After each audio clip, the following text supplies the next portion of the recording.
how we're seeing all this stuff coming into light now with all the spending and everything. Yeah, imagine that. Imagine that. I mean, who? Someone mentioned that Congress is the one that holds the power of the purse, Yeah, and that somehow Congress uh, was the one that budgeted certain expenses, and therefore, that's why I guess they're complaining that why would Elon Musk or anybody else uh, be able to have access to these things? And I'm thinking to myself, wait a minute, did Congress really fund all of these crazy uh, left wing type yeah. ideas? Did they really fund those, or is it possible that maybe the funding went under some type of a generic or It went another under a name? front. It went under a front, and they were getting kickbacks with the money that was generating. So Right, it really wasn't going to what they said it was, and they couldn't care less. But right, they right. need they need it's like a cover, that's what it was. Yeah, in other words, let's say this package is for X payments for a specific item, and then once they get that approval, and then they can divert it to a variety of different, Yeah. you know, and then now they don't want anybody to look at it. Isn't that Yeah, exactly. They're raising hell about it because, now they're being exposed, and right? Donald Trump has Elon Musk, and it's called Doge, Right. Department of Government. Efficiency. Yeah. Department of Government Efficiency. It's Yeah. funny how things are getting exposed. That were done in the dark are Well, you know coming what? to light. It makes perfect sense because the old adage or the old proverb is follow the money.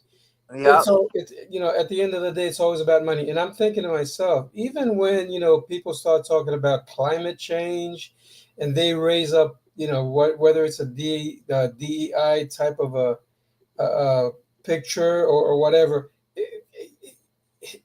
Even if it has to do, people start talking about transgender. None of that. They don't really believe any of that. Of course You they know, don't. but they create these different categories so that they can get funding for them. And like you said, at some point, eventually, there's going to be kickbacks, and the money rolls into their pocket. I wouldn't be surprised if, at the end of the day, a lot of that money is going right back into the pockets of politicians. Well, that's where it's going. Yeah. And imagine that me and you working hard, the Yeah. taxpayers, and then that's where the money is going. And then they want you to elect them. You elect someone into office, and then they become corrupt. You know, and they never really believed any of this transgender or DEI, any of that No, stuff. they don't believe it. They just come up They with just create it, right. They yeah. create they create They create emergency, these problems, then they right. find remedies for the problem that they created. Yeah, yeah. They find remedies for it, but they don't really believe in it, you No, know. of course not. They don't. But at the end of the day, of course, we understand God tells us that the law is written on the hearts of man, and they know that by nature. So they don't really believe that. As far as men going into women's sports, they understand that God created one man, one woman, and Right. there's tremendous biological differences between them. But they want to muddy the waters. They want to create emergencies or different types of issues and scenarios so that they can present to Congress, and then they get funding for these things. And who Like knows from like that the from Green that point New on where it goes. like the Green New Deal. Hmm. Hold on. Yeah, yeah, the Green New Deal. I mean, they don't really believe anything about that climate change. Um, how long has that been going on? Of Yeah, course, I don't believe how, in that climate change, but it works because they use fear mongering, and right, exactly, mongering they can tax people. Oh, we right. have to, you have to, or else we only have 12 years left, and Hmm. Yep, exactly. I mean, and now God, if you look at the actual pattern, the way things have developed, and that God, I believe, perhaps raised Donald Trump and Elon Musk for this very purpose. I mean, look at all the things that happened to Trump, and they weren't able to shake him.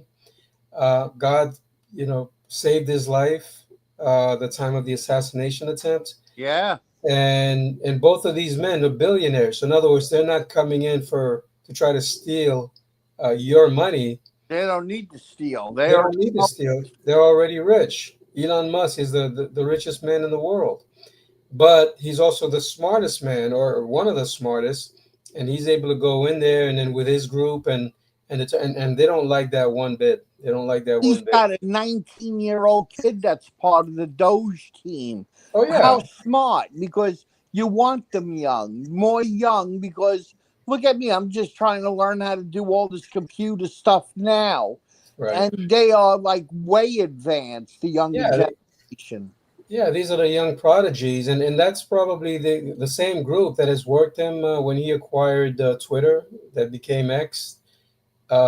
These computer geniuses, he hires them. I'm pretty sure he pays them good money, and they do most of the legwork as Oh, far as as sure. far as programming and apps and all of that.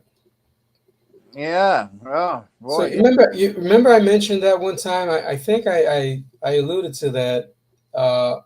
When you see, today we tend to say, oh, look at the way the world is, then we believe in, a man can become a woman, or vice versa, and transgender. And I'm thinking to myself, there has to be a purpose behind it. These are the kind of scenarios or emergencies, like you said, that people tend to create in order to ultimately, get into the pocketbooks of the taxpayers. Yeah, exactly. And yeah, they So, had water money going to Guatemala. yeah, I know it's the Sesame Street, 2 million of Sesame Street in Iraq. I'm sure Uh, people are outraged. You know what? you think Maybe they're that. watching Sesame Street in Iraq? No, they're not. Yeah. What about money going for condoms? To Yeah, oh Hamas or my God. whatever. It's unbelievable. It's just unreal. But that's the nature of the heart. That's But they who we got are. caught. They got caught. That's the And it's, problem. yeah. They got caught. Because if this was really a state of mind where people actually become, well, you still have the majority of Americans today that believe otherwise, that are common sense in terms of how the government should run, and they elected Donald Trump, and gave him the mandate to try and clean things up. You and I, anyone who has common sense, then they realize. So this is not having much of anything, I think, to do with those that are trying to say, well, God is judging the world. You notice how quickly people are able to jump onto the bandwagon. Well, the world is divided, and there's all kind of turmoil, and men are, going into women's sports and all of that.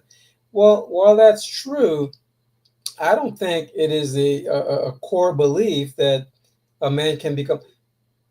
It is a sinful, I guess, a sinful act in terms of even thinking about it, but just like everything else, It's like like adultery Congress and, wants a raise. uh, Because Congress was demanding while Joe Biden was in office, just before Donald Trump came in, they were demanding a raise because of the cost of living. And it was like, yeah, the cost of living, you caused the inflation. You exactly, caused this, and now you want a raise? exactly. I mean, imagine, why would the government be 37, 36, 37 trillion dollars in debt? What do they do with our money? They have no sense of business, or no, nothing. They're just a bunch of corrupt crooks that they don't care about the country. They don't care about you. They're going to use your money so that they become rich, and then they pardon themselves out the door, when they're ready to leave office, I because know. they know what they've done. You don't think Joe Biden knows all the corrupt things that he's been doing all these Of years? course. Why would he pardon himself and all his cronies with him on his way out the door? talk about, oh, Trump might, decide to go after his. Yeah, of Yeah, course, same way you went after him. right, exactly. So Trump was, I think he was right to remove or revoke his Oh, security Letitia clearance. James and Alvin Bragg. Yeah, their security clearance. Yeah, And Joe Biden. yeah, but yeah, they don't have that anymore. I mean, can you imagine they can use that against Donald Trump? To Yeah, sell right.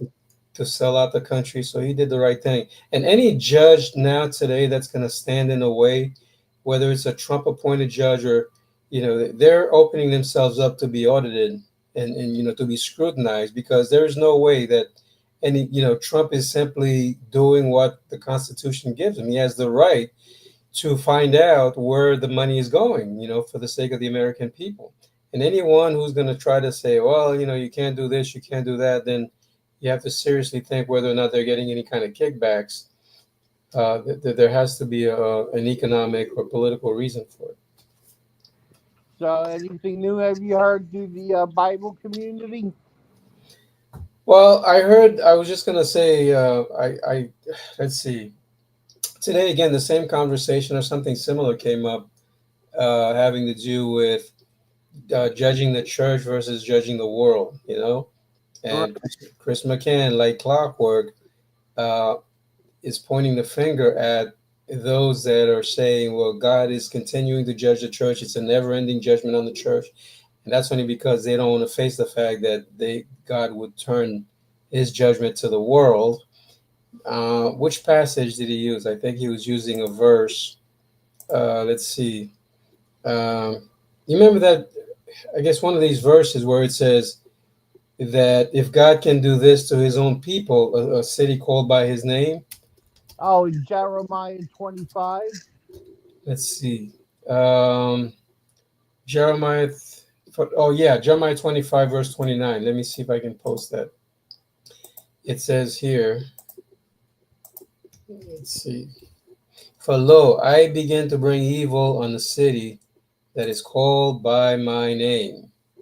And should ye be utterly unpunished, ye shall not be unpunished, for I will call for a sword upon all the inhabitants of the earth, saith the Lord. Right? And that's the sticking point. That's what we've been talking about for so long. And you can see, today again, I'm going to come back to the subject, but I was looking at some of the videos that Mr. Camping, prior to May 21 and 1994, Mr. Camping came to a verse similar to this one, or let's see, um, every mountain and island. It's Revelation chapter 6, verse 14. And the heaven departed as a scroll. You've probably seen that video when Mr. Camping was younger, prior to 1994, I think. And he read this, and the heaven departed as a scroll when it is rolled together, and every mountain and island were moved out of their places. And Mr. Camping was interpreting this verse literally. Yeah, he was. Yeah, all the mountains, then there was a great earthquake, and all the mountains and the mountains or the continents and the isles. Chris, I think, has a similar understanding or interpretation of these verses. And then, but that's how important it is, when we try to, you know, when we try to define words as parables as opposed to looking at them literally, right? Right. So when you read a verse like that, Revelation 6:14, you have to keep in mind that this is a parable. You can't look at it, literally. And Mr. Camping fell into that same trap. And, he fell into that snare. Now, granted, maybe in his heart, he meant well, or he thought he was doing good. But then we get into that wave where, we're thinking to ourselves, and I think even the May 21, 2011, all the post-church community people, they're thinking the same thing. They're passing out tracts. They're telling people this. They're thinking that they have to be just before God because the intention is good. May 21, 2011. Well, we went throughout the whole world and we preached the gospel. We told people, we brought that to their attention. And, some are looking at the Bible for the first time. And they're convinced that the end justifies the means. So when they get to that situation today, I suspect that the same group, that's the mindset. Well, we're doing so much, we're doing this. Well, regardless, if you're not sharing faithfully, if you're reading verses literally or casually in the Bible, and you're not portraying the message that I believe that the Bible wants us to understand, we can't feel sorry for someone. Someone might say, oh, he's such a great teacher, and he's a faithful man, and none of that matters. We can't look at an individual through our eyes. Right. That's why the Bible is there. We have to look at through the eyes of the Bible. They were looking at him like if Brother Campen is holy and all, Yeah, he's an old man. He means well. Even today, those that are talking about 2033 and all these other, going back to Jeremiah 25:29, lo, I begin to bring evil, the city called by my name. If we read that verse, we isolate it from the rest of the Bible, of course, we're going to come to a different interpretation. Because the city called by my name, you can look at it as the church, a corporate body. But you have to look at it in its entirety. You have to look at it in the context of the whole Bible. And you see how God was, planning when we talk about the Great Tribulation, the church coming into the Great Tribulation, and the vengeance of God on those that came against his people. And we've seen before that has to do with the false prophets, false Christ. They kill the body. They're a part of the body. They're a part of the kingdom. They are the tares in the body. And because of the situation that they caused, now God has flipped the table on them so that now the elect are redeemed, redemption of the body, while God now take vengeance on them. So they're still a part of the church.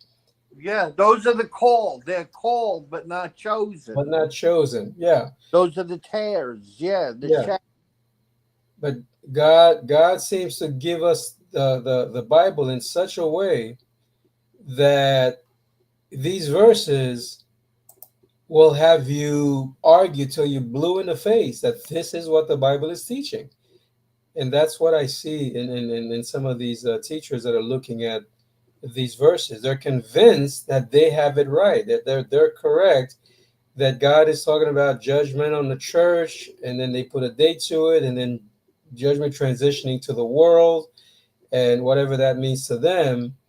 And they fail, I think, Lord willing, to realize that no, that it's the same corporate body. You can't step outside the church.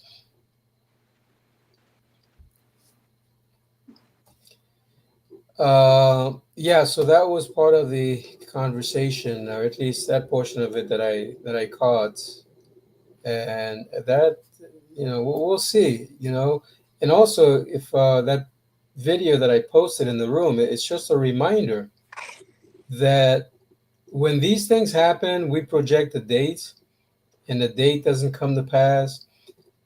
We have a tendency of developing that pride that makes it very difficult for us to admit wrongdoing. Rather than admitting it, we go through the Bible, we find ways to try and explain verses, and then we're like, oh, this is, to them, it's just one big test, and that the believers, they have to endure the test. So according to them, they have to literally endure chastisement. They feel that this period of time is a chastisement on them, in the sense that they're facing opposition. Others are mocking them, perhaps, of a certain date. I know it happens on Facebook. Was it Charlie, one of the guys that used to be on Family Radio, and he's always going after EG and and some of the others regarding the dates. Now he's totally convinced. He's adamant. He says none of these dates will pan out, and makes reference to a cult and how they become addicted to setting these dates and to lead people astray. And Mr. Camping was at when Mr. Camping was asked, well, you saw that video that I posted. Did you see how Mr. Camping wasn't really answering the question that the lady brought up? He was evasive, like avoiding the direct question. Yeah. The question was, how do you feel about all these people that put their trust in your interpretation of the Bible? And I think she was correct to, to say that it is your interpretation, Mr. Camping. Well, we don't tell anybody what to do with their money. Then he starts going into the Great Depression and Yeah. how people cope and all of that. Still, that the question wasn't answered. How do you feel? What is your advice to them, those people that put everything that they had? Well, we don't tell people, what to think and what to do. We're not saying that you did. I It think was that's what she was saying. that wasn't the question. That wasn't the question. The question is, what advice would you give them? They put their trust in you. I know you said, well, no one should trust me. That's true, but you were the one out there with the tracks and the caravans and May 21 and all of that. They were looking to you. And in a sense, he's correct. They can't trust him, but most of these people, they don't, I don't know. God does not give them that understanding to dig deeper and to stand apart from all these doctrines that are being thrown at them. And so the easiest thing for them to do is to just, hey, Mr. Camping is teaching it. It sounds good. Then, I mean, I've seen people call into the new open forum that Chris directs, and they bring up a question up. Chris gives them an answer that is not, as far as I can see, not biblical, because he's not looking at the Bible. He's just, going through the Rolodex of his mind and then trying to make sense of the verse, and then he gives them an explanation. Or sometimes when he gets really, really stuck, he realizes that he's just, going round and round. So he has to come out. He has to come and say, well, I haven't done any study on this, and so he admits that he doesn't understand the verse. But anyway, when he does give an answer, even though it's not uh, a biblical answer, it's not looking at the whole Bible, and then the person is like, oh, well, thank God, God bless you, Bible Fellowship. That makes sense. And I'm thinking to myself, oh, they bought it. Of course they do, because he's explaining it. So really, he's the lifeline. They're trusting in him to interpret the Bible correctly. Now, God willing, when we come again to this date, well, first of all, with EG, the 25th, was it the 21st of May of this year?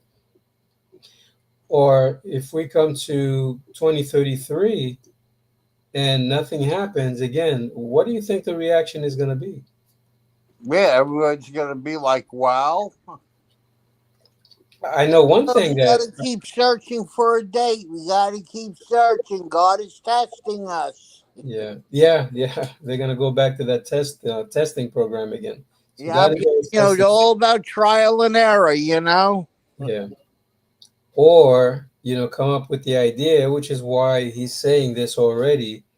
Well, according to biblical evidence, right? Biblical evidence, that's the year that all these things will be wrapped up. Now, if it doesn't happen, well, we never guaranteed it, you know. Right. We're just repeating what the Bible is teaching. No, your interpretation of the Bible. See, that's what I think they fail to admit. Yeah, it was your interpretation of the Your Bible. interpretation of the Bible. Yeah, that led to that misunderstanding. Yeah. And then if someone comes around again, even at that time, if you and I were to go there or talk to Chris or any of the, assuming that we went past that date, and you say, you know what, this was parabolic. This was. Do you think that?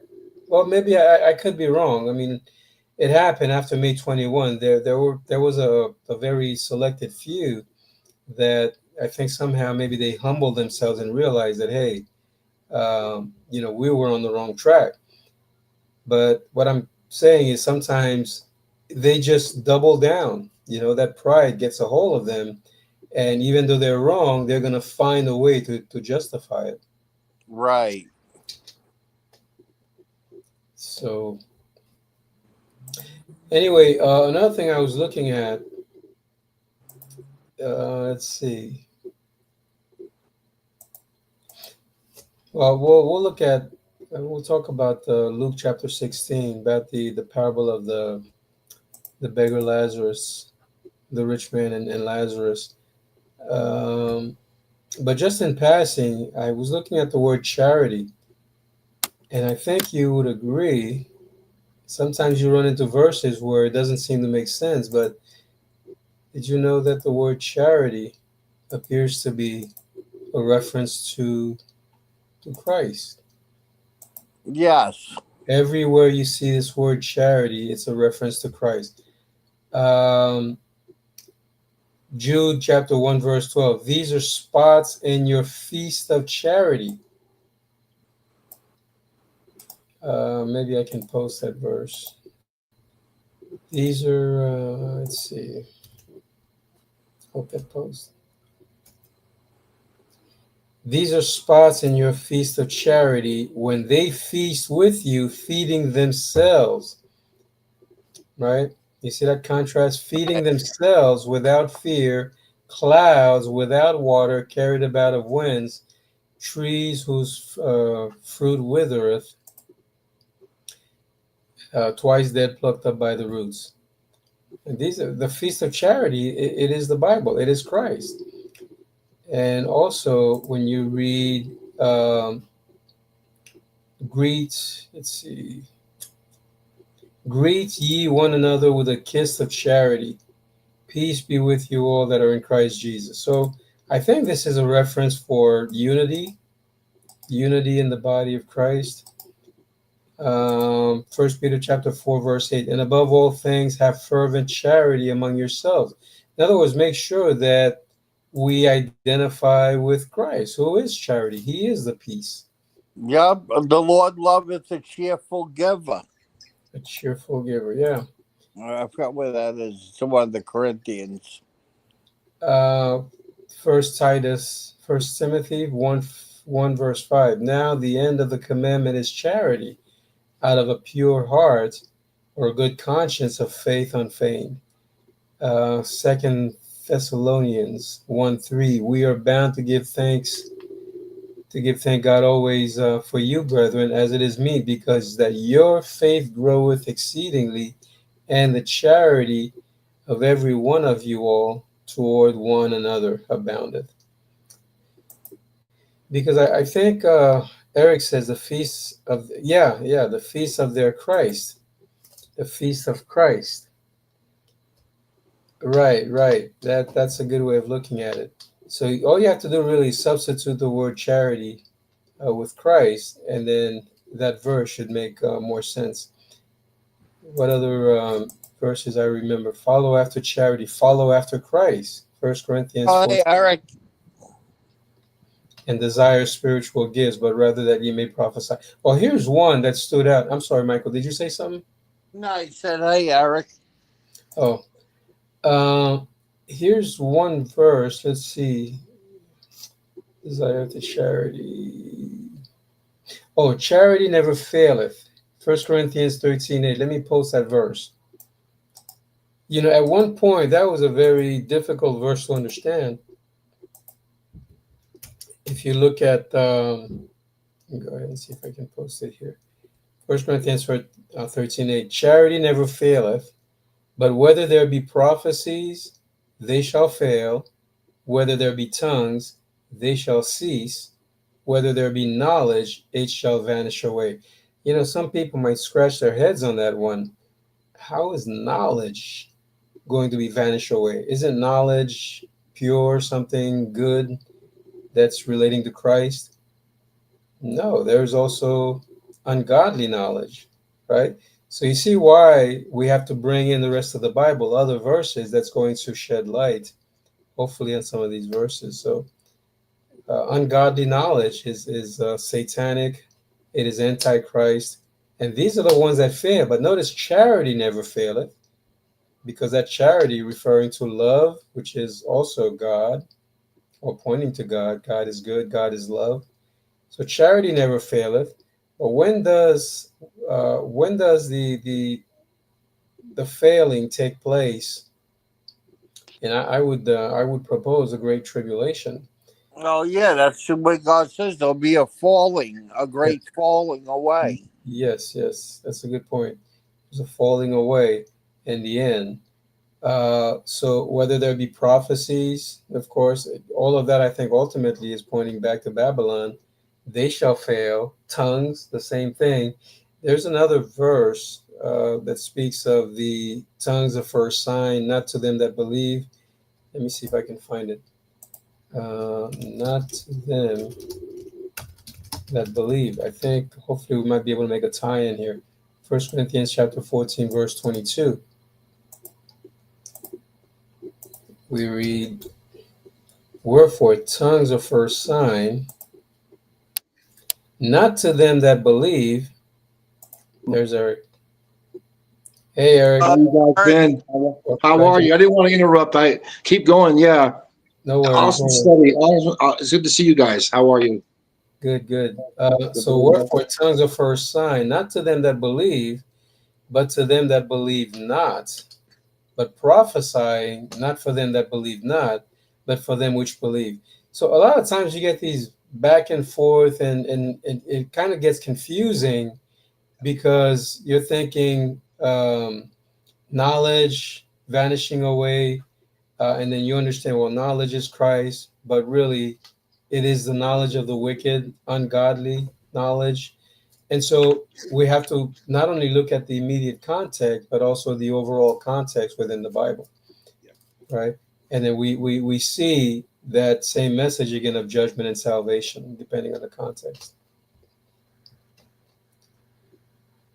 So tongues of first sign. So getting back to this, so charity never faileth, but whether there be prophecies, they shall fail.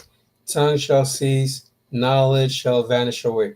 And actually, let's just do a quick Bible search here. Vanish away. Let me see. Maybe there might be more information. Yeah, this past week, Chris McCann was trying to define charity. He had a problem with that, and he was, as he's trying to answer the question, he's flipping through the Bible, and I didn't, he says, oh, I haven't looked at this word charity, and so the caller says that charity is love, God's love, and so he's putting it together as it's happening in real time. And so again, a lot of these Bible students that are with eBible Fellowship, the focus it seems is to compete with each other of how much verses in the Bible we can parabolize it and look at a verse, and sometimes, like Michael and Dante, they try to construct the meaning of the parable, and it's on the fly. Incorrect. It's incorrect. Yeah, they're trying to reason it out.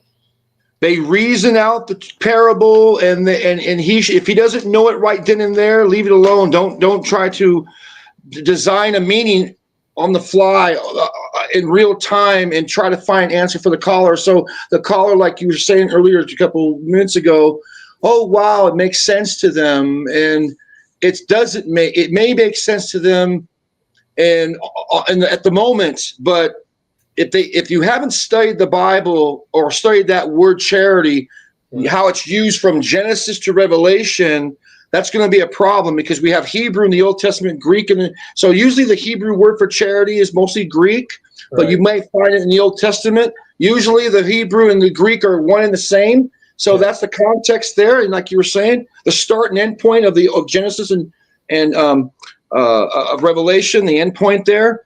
Yeah. That's where we're supposed to find meaning. We're not to just come out, like you say, you were talking about. I'm sorry about that. My apologies. You know, through your own eyes, through your own interpretation. I like the way you put that. Very, very. It's true. They want to come out and divine and design their meaning, and when they do that, Dante and Mike, they are utilizing a literal historical routine meaning. In other words, they're using literal only when it's convenient, though. Only when it's all the time. Yeah, and they call that a parable. It's not a parable. That's wrong. Yeah, because they get into a situation where if it's not going to line up with their understanding, they literalize it all the time, and they call it a parable. And this is a problem. I saw the video you guys. Michael, was it you that posted that, or was it Dante? One of you guys. You know, I listened to Mr. Camping. When I look back at that, and he answered, you know, they asked him they asked the reporter at the anchorman asked him a question. He didn't answer the question. He ran away from the question and then generalized the topic instead of saying, you know, because the definition of the context, how he believed Judgment Day, May 21, 2011, they really believed that it was a literal event. And when it did, now here's the thing, I was thinking about this earlier. Now I don't want to take too much of your time. No. But see, what's funny is it was spiritual from after a couple of days. Oh, even the reporter says, well, it's now a spiritual judgment, remember?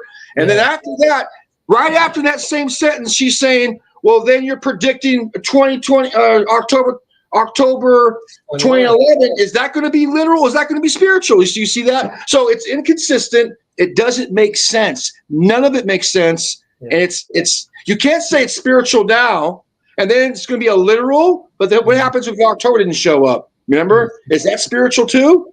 Is that going to be the? Do you understand? So he said all of that is simply because they forget the. Yeah, I heard that portion of that conversation. And I heard that. I go, oh my! Does anyone catch that? Because you're calling it spiritual now after 4 or 5 days later, and then you're still predicting a literal. While it's spiritual here, it's going to be literal here.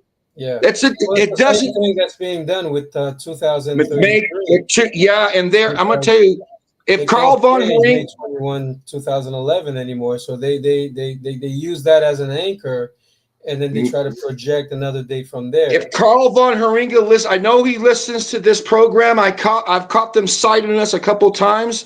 I've been listening. I've been around. I've been listening to the studies. I've been really busy. Actually, I wanted to say that past few weeks, when I look at the viewers, we've had as many as 4 to 5 people. Oh, wow. This program on a very consistent basis. Good. Praise the Lord.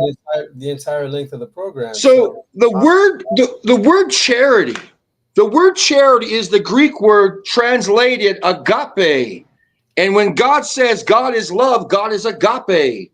And so this word is connected to the Lord Jesus Christ himself, who is charity, like you pointed out. And the charity of the feasts, well, of their own selves.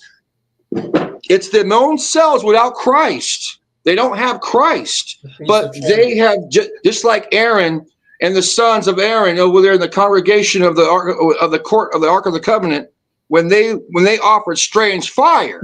And what happened? They offered strange, and they were destroyed right then and there. This is exactly what God's talking about. You're bringing your own. You have an own feast that looks identical to the feast of Christ. All the feasts, the first fruits of the feast, all the meat offerings, the oblations, all of it pointed to the Lord Jesus Christ. But if you are coming with an identical routine as God commanded in the book of Exodus and the book of Leviticus of how the priests were to bring an offering, if you're doing the same thing, but if you don't have Christ and you're not, God knows your heart. God sees right through your heart, and you are offering on your own selves, your own Christ. You're looking to yourself as Christ. Remember in Isaiah, remember what it said, "Oh Hallel." The word Lucifer is not in there. That's a Latin word, doesn't even belong in there, that verse. "Oh Hallel, son of Sahar. In other words, it's son of the morning, identifying with Christ. Thou hast said in thy heart, you want to ascend up to heaven. You see, Satan never started in heaven; he started here. So thou hast said in your heart, you want to ascend up to heaven to be like the Most High. You want to see that's the problem with the feast, is that they are wanting to be like God. Like you were talking about the false prophets, the men of renown, the champions of the congregation.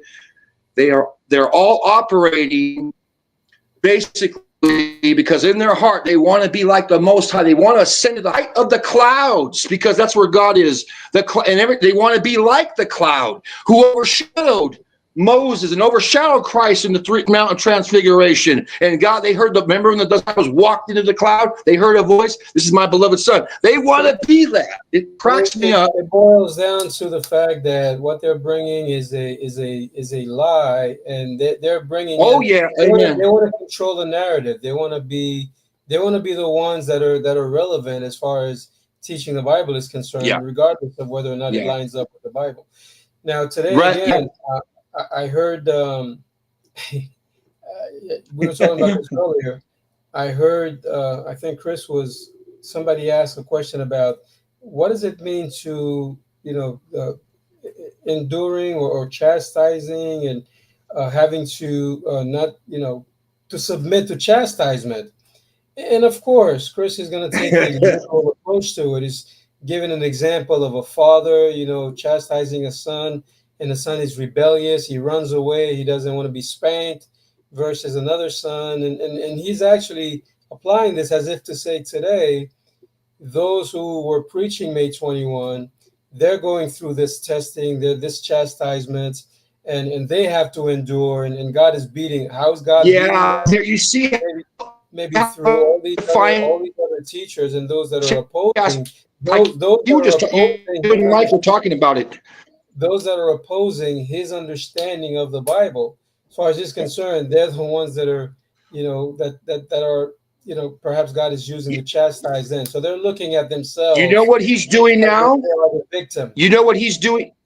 You know what he's doing now? You've heard Chris McCann. He says he'll say you're blaspheming God because you're talking evil about the doctrine. You see what he does? They try to control you. Oh, you're speaking evil of our doctrine of the May 21 and 2033. He's using that term now. He doesn't even you know what? He doesn't understand what speaking. So when Jesus Christ told Satan, it is written, and he's correcting Satan, Christ is not blaspheming. He's God. He's the word of he's God himself. And he's not blaspheming when Christ is written, thou shalt not tempt the Lord thy God. You know what that means? Jesus Christ cannot be tempted with evil because he's not going to sin. Mankind can sin because they're tempted in evil. Jesus Christ cannot be tempted with evil. What it means is that when he was tempted, he quoted the word of God and never sinned. But we can. So there's a big difference. But Mr. Chris McCann is saying now, the new term is this: you're blaspheming. People are blaspheming, speaking evil against God, speaking against the end of the church age if they don't believe it. He's putting more and more emphasis and redefining what you were just saying. That's kind of like what the church is actually doing when the church. Yes. If you don't believe the church, and if you're talking about the end of the church age and God judging the church, well, then you're blaspheming. Right. That's exactly what he's doing. So not lining up with their doctrine. Now he's calling you a blasphemer and a mock. Instead of a mocker, he's going far away and saying now he's extending that. He found another word. You're a blasphemer. I heard him past week talk about that. I couldn't believe it. I says, oh no. Yeah, and it all boils down to some of the basic principles I think we've talked about in the past. Is that when the Bible is talking about patience and enduring, that's not based on your strength. It's not, Amen. It's not doing any kind of enduring or patience. God puts it in those terms, but we have to read deeper than that. There is no way, because we of ourselves, we're not equipped to be able to do anything physical or literal. So it has to be strength. Right. The Bible says in Jeremiah 10, for the way of man is not in himself. It is not in himself to direct his steps. I mean, plain and simple. Me except the Father draw him.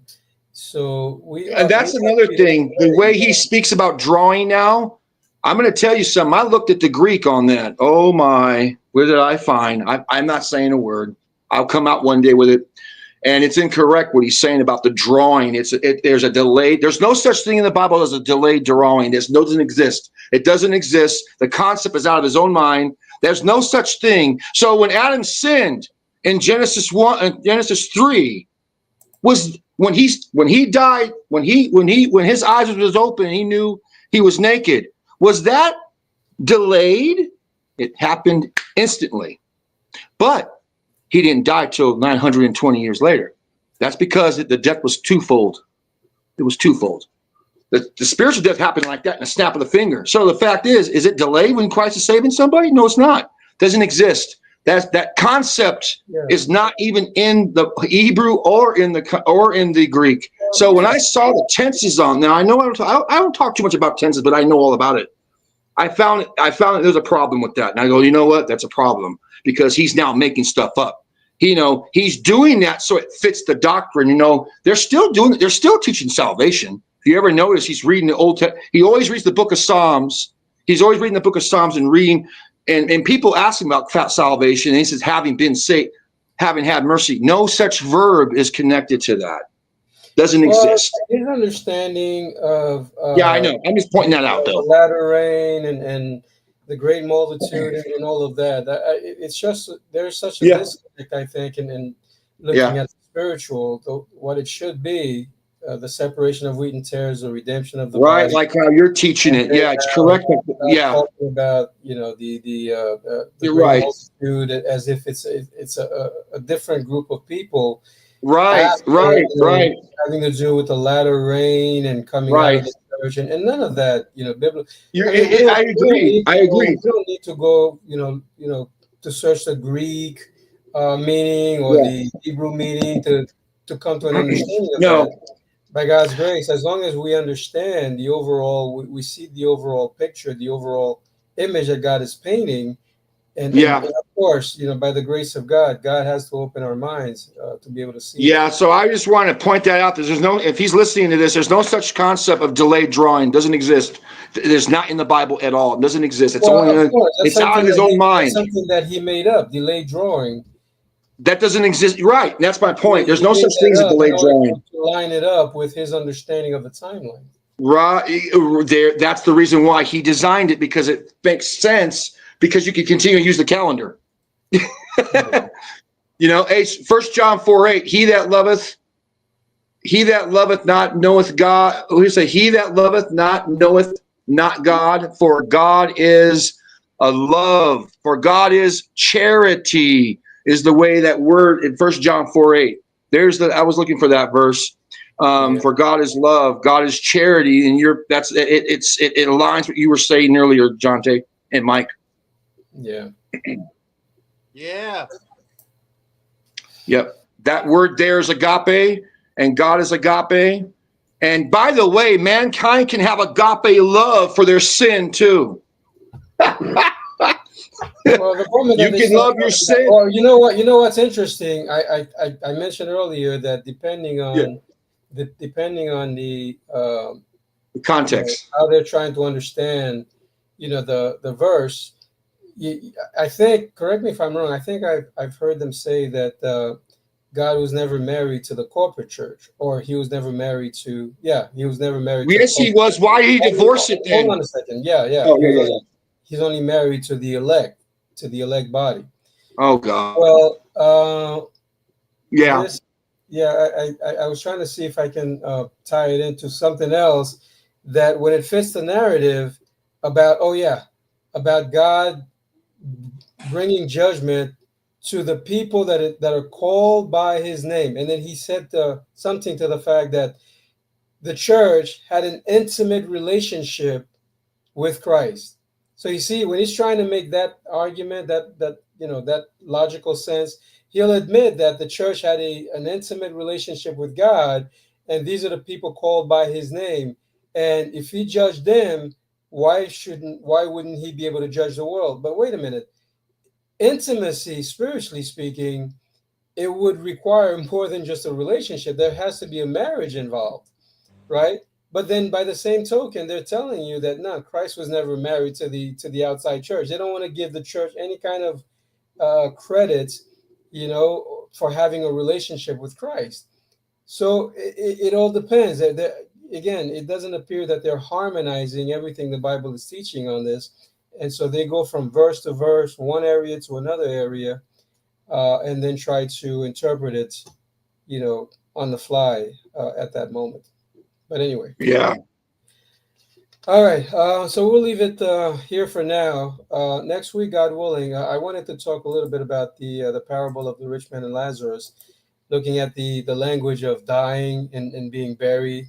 The rich man died and he was buried, and Lazarus also died and was buried. So that should be interesting. Yeah, that has to being buried has to do with salvation every time it's used in the Bible. Or redemption coming out of Babylon. Yeah, so we'll look at that next time, Lord willing. All right, Eric, you keep freezing. So all right, Michael, thanks for coming by. So we'll talk again next time. All right, sounds great. Have a good night, everyone. Good night, you guys Eric. have a great bye bye. Good night, Dante and Mike. All right, take care. Thanks for coming by. No problem, man.